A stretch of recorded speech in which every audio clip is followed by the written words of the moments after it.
أهلا بيكم يا شباب. حلقة النهاردة هنتكلم فيها عن مباراة الأهلي اللي جاية في الدوري واللي هتكون قدام فاركو. ما تنسوش تعملوا لايك واشتراك في القناة ويلا بينا نبدأ. يوم الجمعة القادم واللي هيكون بتاريخ 14/6 الساعة 7 مساء هيتواجه الأهلي مع فاركو في الدوري علشان تكون المواجهة رقم 5 في تاريخ مواجهات الفريقين.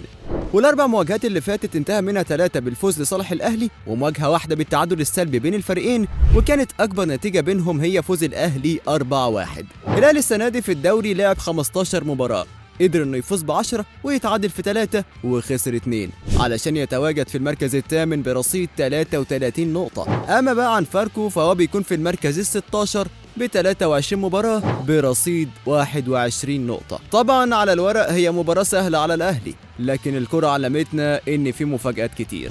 التشكيل المتوقع انه يبدأ بيه مارسيل كولر هو كالعادة 4-3-3، وفي حراسة المرمى مصطفى شوبير بعد الأداء الممتاز اللي قدمه في الفترة الأخيرة، وفي الدفاع هاني وعبد المنعم ورامي ربيعة وكريم فؤاد، وفي وسط الملعب متوقع الثلاثي أكرم توفيق ومروان عطية وإمام عاشور، وفي الهجوم الثلاثي الأساسي في الفترة الأخيرة هم حسين الشحات وبيرسي تاو على الأطراف ووسام أبو علي كرأس حربة. طبعا المباراة هتكون على قناة اون تايم سبورت 1. ما تنسوش تقولوا لنا توقعاتكم للمباراة في الكومنتات ومين اللي هيسجل، وأهم من كل ده ما تنسوش اللايك والاشتراك في القناة، وسلام.